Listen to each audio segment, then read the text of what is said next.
చర్యల నిలిపివేత, నీట్ లీక్పై నిరసనల సందర్భంగా నిర్వహించిన చెలో పార్లమెంట్ ర్యాలీలో ఘర్షణలకు కారమయ్యారంటూ ఆందోళనకాలపై పెట్టిన కేసులో చర్యలను ఢిల్లీ ప్రభుత్వం నిలిపేసింది. ఇకపై ఈ కేసులు ఎటువంటి తదుపరి చర్యలు చేపట్టబోమని ప్రకటించింది. అయితే నేర చరిత్ర ఉన్న వాళ్ళ మీద నమోదు చేసిన కేసులు కొనసాగుతాయని స్పష్టం చేసింది. ఢిల్లీ లెఫ్టినెంట్ గవర్నర్ తరణ్జీత్ సింగ్ సంధు ఆదేశాలతో గురువారం ఢిల్లీ హోంశాఖ దీని మీద ఉత్తర్వులు జారీ చేస్తే ఇప్పటికీ అరెస్టులు చేస్తుంటే వాళ్ళని విడుదల చేయడానికి వేగంగా చర్యలు తీసుకుంటామని ఉత్తర్వులో హోంశాఖ చెప్పింది అన్నటువంటిది హైలైట్ చేశారు. అయితే ప్రధానిని అనుమానిస్తే రాజ్యాంగ విశ్వసనీయతకే దెబ్బ.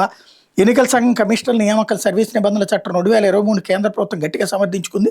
ఎలక్షన్ కమిషనర్ల ఎంపిక కమిటీలో ప్రధానితో పాటు కేంద్ర మంత్రిని సభ్యునిగా చేర్చడంపై వ్యక్తమవుతున్న అభ్యంతరాలు తిప్పికొడుతూ సుప్రీంకోర్టులో గురువారం వాదనలు వినిపించింది. ఈ కమిటీలో సభ్యులైన ప్రధాని, కేంద్ర మంత్రి సంఖ్యాపరంగా ఆధిక్యంలో ఉన్నంత మాత్రం ప్రజాస్వామ్య విరుద్ధంగా వ్యవహరిస్తారని భావించడం పొరపాటే అవుతుందని సొలిసిటర్ జనరల్ తుషార్ మెహతా పేర్కొన్నారు.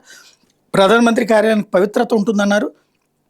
ఎంపిక కమిటీ నిర్ణయాన్ని సందేహించిన ఎన్నికైన వ్యవస్థలపై రాజ్యాంగపరమైన విశ్వసనీయతను దెబ్బతీస్తుందని తెలిపారన్నటువంటి వార్తని హైలైట్ చేశారు.